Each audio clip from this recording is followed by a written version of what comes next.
Son conocidos por sus grupos de mercenarios bajo contrato, su red de extracción de diamantes y de producciones cinematográficas, así como por respaldar a gobiernos autócratas, concursos de belleza y por estar encargados de incrementar la influencia o presencia de Rusia en el mundo. Recientemente, en llave con el ejército ruso, han participado en operativos militares para conquistar zonas del este de Ucrania, provocando tensiones entre ambas partes. El grupo Wagner aumenta día a día su presencia, una presencia que debe preocuparle al mundo. Veamos algunos datos básicos. El grupo Wagner aparentemente es financiado por el gobierno ruso, por el Kremlin. Aparentemente ellos son quienes lo han creado, aunque desde Moscú siempre han negado tener alguna conexión con este grupo. Son un grupo de mercenarios militares bien entrenados, fuertemente armados y muy buenos estrategas en términos militares. Poseen varias empresas fachadas que se encargan de ocultar sus operaciones militares o ser encargadas de buscar recursos para mantenerlos. Además, incursionaron en el negocio de la desinformación y de la propaganda en las redes sociales y los medios de comunicación, algo en lo que los rusos son bastante buenos. En cuanto a las empresas fachadas, tenemos desde concursos de belleza, como ya les decía, hasta mineras que están encargadas de la extracción de diamantes en diferentes países de África. También hay empresas importadoras, empresas de seguridad, productores audiovisuales. Ya cuentan con su primer largometraje en el que hablan precisamente de las operaciones de este grupo en algunos países africanos. Su fin es aumentar la influencia de Rusia en el mundo. Por ahora su foco parece estar en África, pero inicialmente fueron lideradas por Dmitry Utkin, un militar ruso que perteneció a las fuerzas especiales de ese país. Su primera operación militar tuvo lugar en el año 2014 en la región del Donbass. Allí apoyaron a los ejércitos separatistas de las regiones de Donetsk y Lugansk.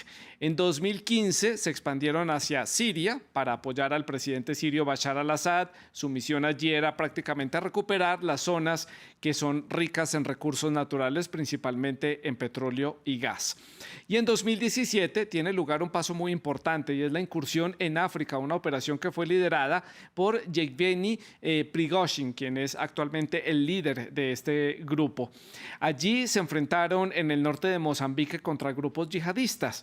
Entonces, ¿en qué países tienen presencia? Pues principalmente están en Mali, Burkina Faso, Camerún, Libia, Sudán, la República Centroafricana, en donde protegen personalmente al presidente de ese país que está inmerso en una profunda guerra civil. Mozambique, Madagascar, la República Democrática del Congo, Zimbabue, Sudáfrica, Siria y, por supuesto, Ucrania.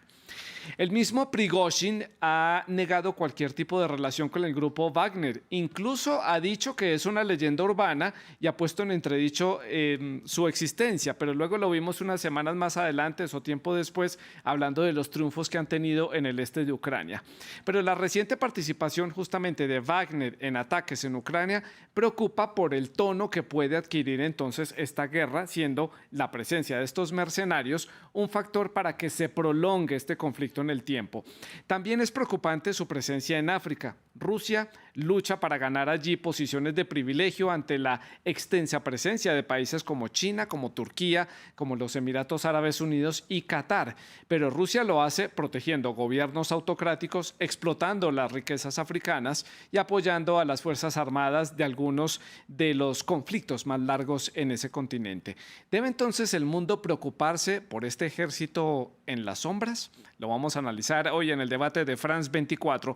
Para conversar sobre este tema hemos invitado a Vladimir Rubinsky. Él es profesor de Ciencia Política y Relaciones Internacionales de la Universidad ICESI. Y también está con nosotros Fernando Cocho. Él es analista de inteligencia y riesgos de seguridad nacional. A nuestros televidentes les recuerdo que también hacen parte de este debate. Pueden dejar todos sus comentarios y sus preguntas a través de las redes sociales. Estamos en Twitter, en Facebook, también estamos en Instagram. Nos encuentran como @eldebate_F24, @Santilogo, y la etiqueta para que dejen los comentarios es numeral el debate F24. No se olviden también que los contenidos de nuestro programa están disponibles en Apple Podcast, en Spotify, en Deezer y en TuneIn. Comienzo entonces dándole la palabra a Vladimir, dándole la bienvenida al programa. Vladimir, gracias por estar con nosotros en el programa. Y retomo alguna de las frases que estaba diciendo en la introducción. Este grupo Wagner es una leyenda, como lo quieren hacer ver, es un ejército en las sombras que aparentemente no existe, o sí existe y sí está ligado al Kremlin. Muchas gracias por la invitación. No, ya no es una leyenda. Precisamente hace unas semanas el mismo dueño de esta empresa, o posiblemente son varias empresas, pero sí existen, fue confirmado el hecho de la existencia por el mismo Yevgeny Prigozhin. Ya hasta tiene un centro de reclutamiento en la ciudad de San Petersburgo. Y ya pasó de esa época cuando estaba operando en una zona completamente gris, donde el mismo gobierno ruso estaba negando su presencia, hasta que hoy en día aparecen en las pantallas de la televisión en Rusia, les hacen gloria por sus éxitos en el campo de combate. Y prácticamente Yevgeny Prigozhin se volvió en una figura muy pública hoy en día, gracias a la participación del grupo Wagner en la guerra en Ucrania. Y Fernando, le doy la bienvenida también al programa y le pregunto si esto para usted sigue siendo una leyenda. Claramente este grupo ya existe con operaciones en diferentes países. Retomo este tema de la leyenda porque así lo dicen algunos medios rusos y así lo han dicho algunos medios en Occidente. ¿Y qué necesidad tiene Rusia de crear este ejército en las sombras, este ejército paralelo? Bueno, buenas tardes, buenas noches aquí en España. Gracias por invitarme al programa. Bien, Santiago, el problema está en que lo que se ha hecho durante los años 60, 70 y principios de los 80 por parte de otros países, otros gobiernos, recordemos la década de los 60 y 70, el gobierno sudafricano con Consecutive of Cons, donde estaba vinculado incluso Gran Bretaña, lo que hacían en otros momentos otros países, tener este grupo de PMCs, de militares privados, empresas militares privadas, o el famoso Blackwater vinculado a Estados Unidos, pues lo que ha hecho Rusia ha sido darle un punto más, generando lo que se llama un negocio de publicidad. Es decir, utilizando las redes sociales, utilizando los medios de información y desinformación para hacer no solo una acción de mercenarios, de personal militar al servicio de quien lo pueda contratar, en este caso los intereses rusos, sino además hacerlo de una manera totalmente transparente, totalmente intentando hacerlo como un trabajo más, como una empresa lícita que está resolviendo problemas y protegiendo información o protegiendo personalidades, pozos de petróleo, gas, etcétera, a lo largo del mundo.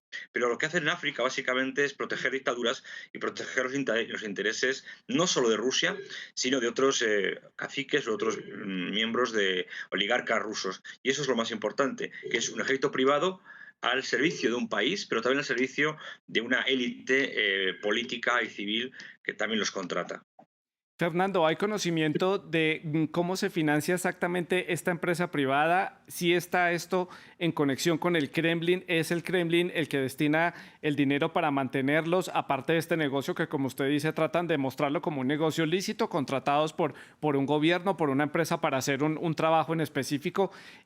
¿Cómo más se financian? Porque tienen acceso a armas, a equipos de inteligencia, a equipos también para desplazarse como aviones, helicópteros. ¿Quién les suministra todo esto? ¿De dónde viene todo este equipamiento? Bueno, hasta febrero del 2021 eran financiados y patrocinados y obtenían armamento y tecnología por parte de la Federación Rusa, en este caso el URS o el SRV, perdón, u otros, el GRU, etcétera. Pero a partir de esa fecha se han convertido en una empresa privada absolutamente que obtiene información de manera totalmente legal, con entidades, unidades de inteligencia contratadas a lo largo del mundo, con especialistas de todo el mundo, y se han convertido de operaciones encubiertas, aparatos de propaganda, de información, y han construido incluso, tienen unas oficinas en San Petersburgo sin ningún tipo de pudor, a lo similar que en otras épocas se hizo. Por tanto, antes lo financiaba exclusivamente se financiaban exclusivamente con el servicio ruso, ahora se financian con las propias acciones de contratar sus servicios por parte de otras empresas, incluso de empresas de lo que se llaman la anglosfera. Es decir, no solo trabaja por servicio ruso o para los intereses rusos, sino también incluso para multinacionales francesas, norteamericanas, británicas, aunque suene muy extraño. Se ha convertido en una empresa más de servicios, entre los cuales está la información, está la inteligencia, están los análisis de riesgos políticos, geoeconómicos, pero también el ejército. Vladimir, retomo la comunicación con usted para preguntarle entonces, ya habiendo entendido este ejército de dónde viene y cómo se está financiando, ¿cuál sería entonces el interés del Kremlin de crear esta corporación? Porque es un gran grupo a nivel comercial con diferentes líneas de negocio, como lo estaba mencionando yo en la introducción del programa, hasta producciones cinematográficas tiene, financia también concursos de belleza en algunos países africanos. ¿Cuál sería entonces la estrategia rusa detrás de todo esto? Bueno, como usted me mencionó, precisamente Grupo Wagner o varias empresas probablemente que están bajo el nombre o conocidos bajo el nombre del Grupo Wagner, es un conglomerato que tiene intereses en distintos aspectos de esta zona gris donde opera el gobierno de Vladimir Putin. Yevgeny Prigozhin tiene una trayectoria bastante interesante. En los tiempos de la Unión Soviética pasó casi 10 años en una cárcel. Luego, en la década 90, con esas transformaciones en la en post-Unión Soviética en esta Rusia, se volvió uno de los amigos bastante cercanos a Vladimir Putin. Y sus negocios en la década 90, interesante, era parte de una cadena de los restaurantes, pero donde estuvieron reuniendo todos los actores claves de la política y de negocios de San Petersburgo en la década 90. Así se volvió una persona muy cercana a Vladimir Putin. En sus restaurantes incluso tenían cenas y almuerzos hasta los presidentes de los Estados Unidos en su momento. Y cuando Putin precisamente decide que necesita tener una arma muy flexible para poder ejercer las tareas que el ejército ruso por una u otra razón no tiene capacidades o no está posicionado para ejercer mejor. Entonces aparece el Grupo Wagner, que comienza sus operaciones en África, en Siria. De hecho, una de las primeras tareas ante donde sabemos fue proteger los barcos allá en el Océano Indio cuando estaban atacándolo por la periferia. Y ahora están involucrados en todo lo que es necesario, pero sobre todo en este momento es una arma, es una herramienta más bien clave para poder avanzar lo que Rusia está haciendo en Ucrania. Vladimir, ¿estaríamos ante una nueva generación de oligarcas rusos? Porque recordemos que los primeros oligarcas que existieron en este país se enriquecieron a través de las acciones de las empresas estatales cuando fueron privatizadas, pero esta sería una nueva generación de personas muy ligadas al tema militar y al igual que los oligarcas anteriores, muy cercanos al gobierno de turno en Moscú, siendo parte también de la estrategia del gobierno de turno para mantenerse en el poder. ¿Cómo lo vio usted? Hay varios temas que hay que tener en cuenta. En primer lugar, me parece muy importante que usted mencionó, Santiago, ahora, es sobre la posibilidad de hacer un negocio, algo que era impensable en los tiempos de la Unión Soviética y con todos los servicios de la inteligencia, de los servicios especiales que sabemos que eran muy fuertes por parte de la Unión Soviética, pero prácticamente nunca tenía posibilidad de realmente comenzar a ganar unos millones de dólares. En este caso es un negocio, es una posibilidad debido a su cercanía al gobierno de Vladimir Putin, debido a las tareas que están ejerciendo el Grupo Wagner y otros. Básicamente lo que nosotros tenemos que matan muchos pájaros con un solo tiro. Rusia avanza con sus tareas en Ucrania o puede avanzar en sus operaciones especiales de información en el Internet, pero en el mismo tiempo las personas que están a cargo de estas operaciones se vuelven cada vez en las personas más ricas porque estos recursos que pasan por estos rubros del presupuesto son secretos, son cerrados, entonces no hay ninguna forma de saber ni rendir las cuentas. Claro, y aquí transparencia, hay una fachada transparente y se ven como una corporación establecida como cualquier entidad comercial, pero a la hora de ver los números y la financiación del Estado, ahí es donde empiezan a ver aún más sombras. Fernando, quiero preguntarle por los hechos recientes, los hechos de las últimas semanas, y es que fue dado a conocer algo que tal vez era un secreto a voces, y es la presencia de mercenarios de Wagner en el este de Ucrania, reforzando las operaciones del ejército ruso. ¿Esto qué nos puede indicar a nivel militar? Que claramente el ejército ruso está en un mal momento a nivel táctico o a nivel de recursos y necesitaba ser reforzado por este ejército privado para cumplir sus operaciones en el este de Ucrania, o cómo entender esta presencia de este ejército privado en este conflicto. Bueno, lo primero que hay que comprender es que la doctrina militar tradicional rusa, que es muy anticuada, piensa que la infantería no es importante y se ha basado siempre en artillería y en la aviación, básicamente artillería pesada y aviación.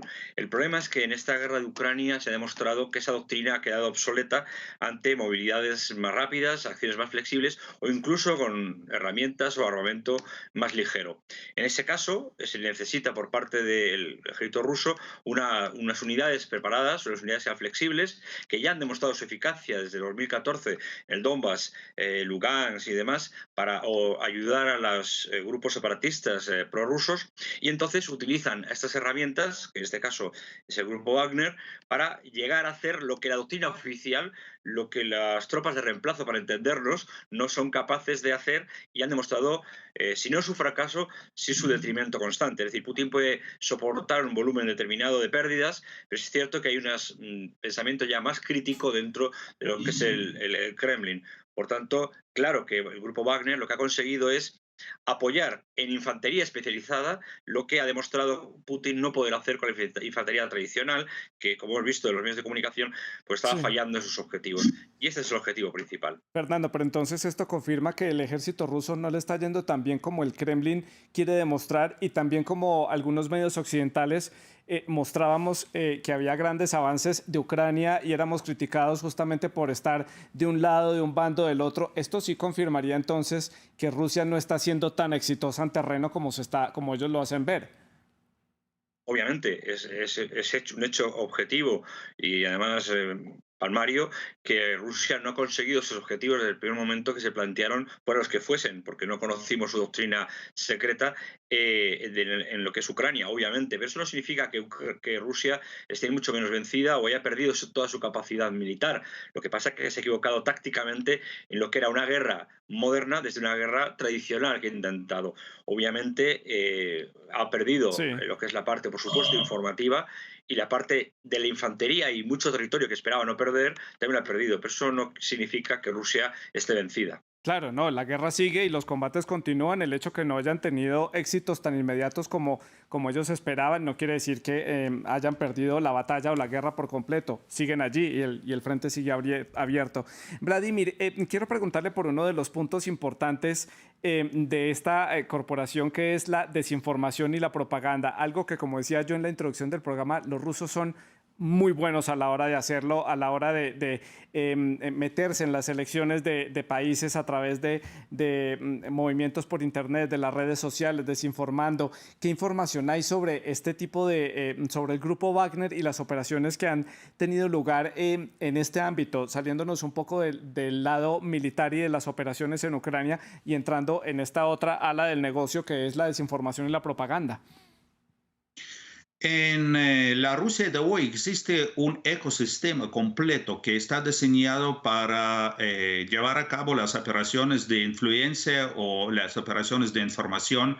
La propaganda está muy bien vista por los líderes de la Rusia contemporánea. Entonces, una parte de este ecosistema es precisamente algo que puede ser manejado por las empresas privadas, tales como el grupo Wagner, y lo que es bien conocido, pero muchos expertos ahora olvidaron sobre la génesis de la Agencia de Investigaciones del Internet, como llamaba esta empresa de Prigozhin en ese entonces, que comenzó a hacer las operaciones de desinformación desinformación dentro de la Rusia, en primer lugar, contra la oposición a Vladimir Putin, y cuando demostró su eficacia, demostró que vale la pena invertir los recursos en comenzó ya sus operaciones en el exterior. Es bien conocido lo que hicieron en las elecciones de Estados Unidos en 2016, pero básicamente continúan haciendo las operaciones de desinformación en una coordinación aparentemente con otras entidades del gobierno ruso, pero otra vez hablando de las posibilidades de poder ganar plata, están ganando los recursos, están ganando los contratos del gobierno para poder hacer esto.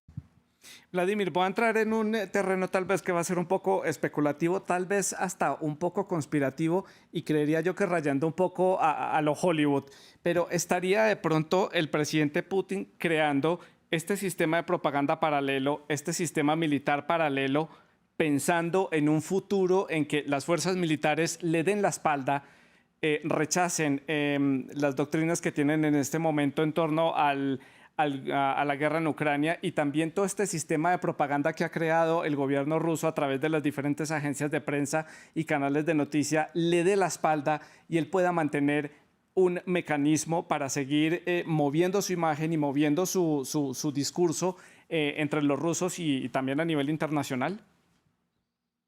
En este momento yo creo que el poder de Vladimir Putin es muy firme, no está amenazado. Lo que sí efectivamente tiene lugar y donde el mismo Prigozhin, el grupo Wagner están involucrados es en algunas peleas, decimos de esa manera, peleas políticas que tienen lugar en el nivel de las élites rusas que no cuestionan por ahora por lo menos lo que dice Vladimir Putin, pero tratan de ganar el espacio, tratan de ganar la influencia, viendo que las cosas no van bien para Rusia. El mismo Prigozhin está criticando fuertemente a las fuerzas militares rusas.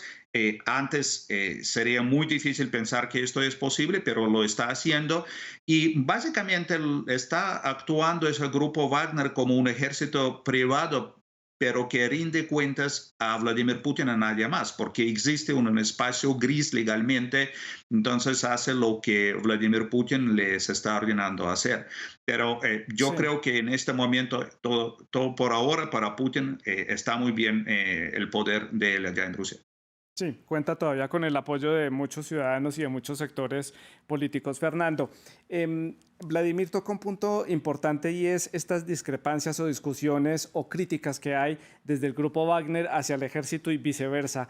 Hay confrontaciones al interior de estos grupos militares justamente por ponerse en el hombro las victorias recientes que ha habido en el este de Ucrania. Hablo puntualmente de las victorias o la captura de Soledar en el este de Ucrania.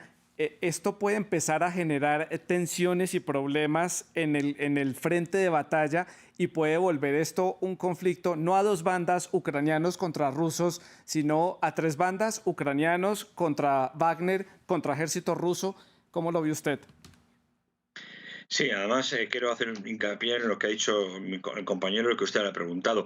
Evidentemente es un ejército en la sombra y evidentemente le debe fidelidad a Putin. Pero no solo por eso, sino porque no olvidemos que Putin, cuando llegó al poder, tanto como presidente o primer ministro, alternativamente, le dio prioridad a los oligarcas, a la mafia rusa, que provenían de San Petersburgo, los pitis que llaman ellos, porque él es de San Petersburgo. Entonces, a partir de ahí, los oligarcas empezaron a tener una tendencia mucho más fuerte de desorientación y el grupo Wagner ya desde hace mucho tiempo no solo hizo acciones de influencia dentro de Rusia, sino que allí donde el GRU no podía actuar o el GRU no podía llegar a disciplinar a los disidentes, el grupo Wagner se sospecha que sí ha estado detrás de muchos de estos accidentes que han ocurrido a lo largo de poco tiempo sobre oligarcas o segundas áreas de funcionarios no alineados, sino disidentes. Y evidentemente sí puede ocurrir en un momento determinado que llamemos, ejército privado de élite de Putin tenga unos intereses aliados con Putin y sea el garante de continuar con el poder militar y el poder no de inteligencia solo, sino el poder ejecutivo en ciertas partes de Ucrania. En cuanto a una guerra a tres bandas, complicado porque el ejército ruso no es del todo fácil de domesticar o fácil de doblegar y que haya suficiente disidencia.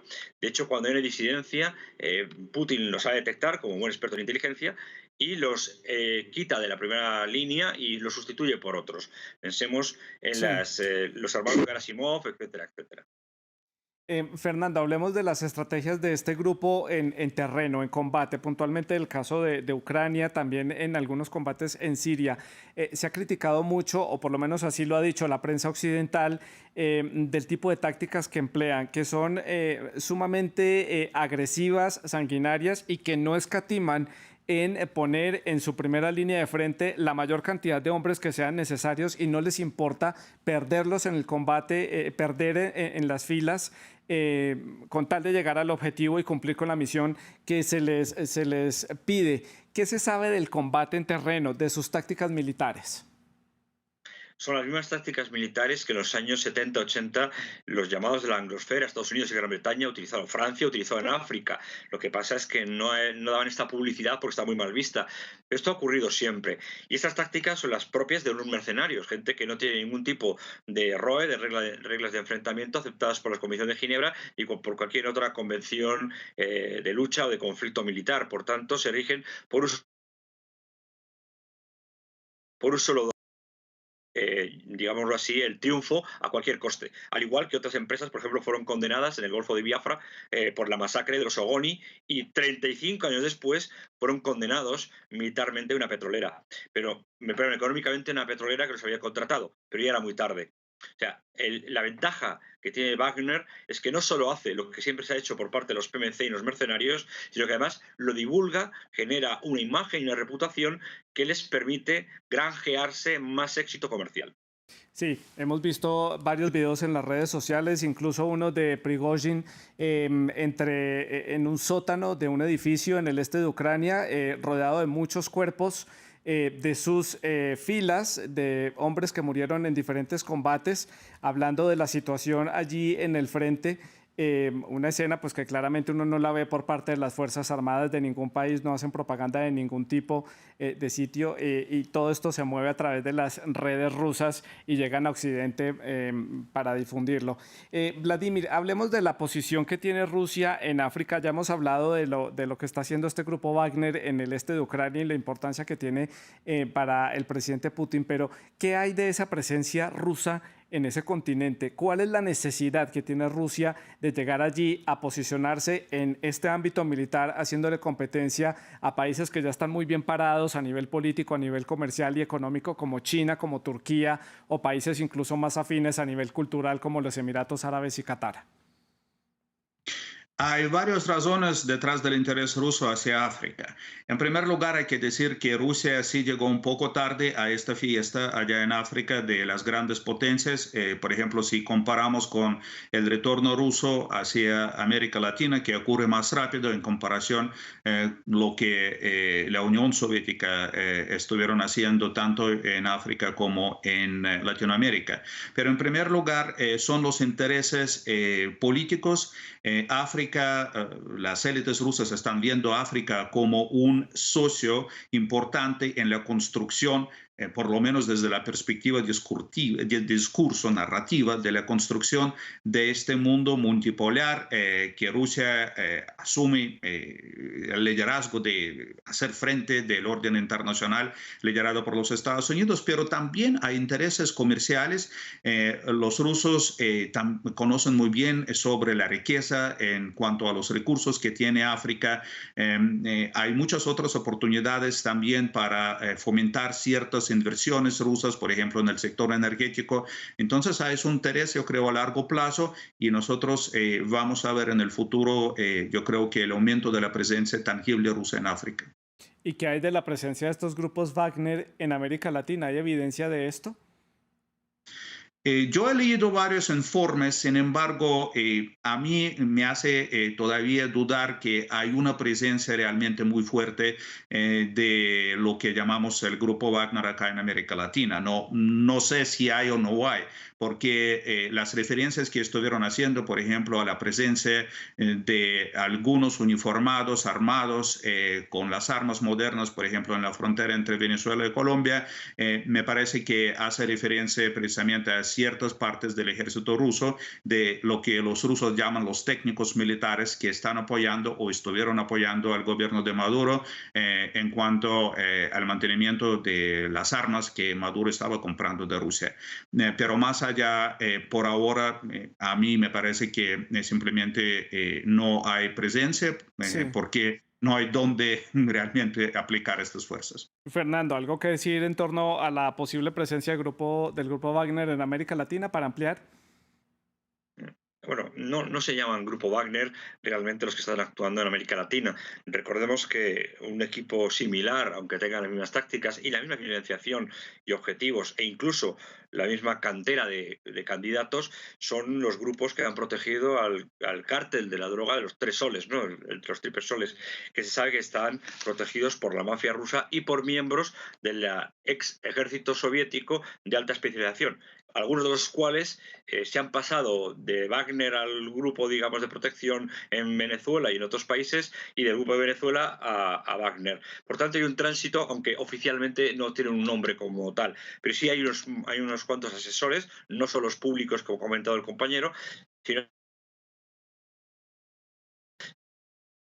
y delincuentes en América Latina. Está constatado en la triple frontera, está constatado en Venezuela, está constatado en algunas partes de Colombia, está constatado en México, en el sur de México, y está constatado también en Nicaragua, El Salvador y en algunos otros países demás. Por tanto, no se llaman Grupo Wagner, son mucho más reducidos, pero sí existen. Fernando, y entendiendo que este grupo está haciendo presencia, entonces, por ejemplo, en Ucrania, que ya lo mencionamos, pero también están haciendo presencia en algunos de los conflictos más largos que ha estado viviendo África en las últimas décadas, justamente por ser esto un grupo privado, por ser un negocio. Esto entonces sería prácticamente una carta de garantía para que estos conflictos se alarguen y se prolonguen precisamente porque aquí hay un negocio millonario de por medio, más allá del simple negocio de la guerra. Sí, es posible. Lo que pasa es que yo creo que hay una táctica también que hemos olvidado del grupo Wagner en África, y es el desplazamiento de las antiguas potencias militares y económicas que geopolíticamente estaban exprimiendo, digámoslo así claramente, África, como puede ser Gran Bretaña, Estados Unidos o incluso Francia, están siendo desplazadas por el grupo Wagner en virtud de esas formas diferentes de hacer estrategia militar, dado que las élites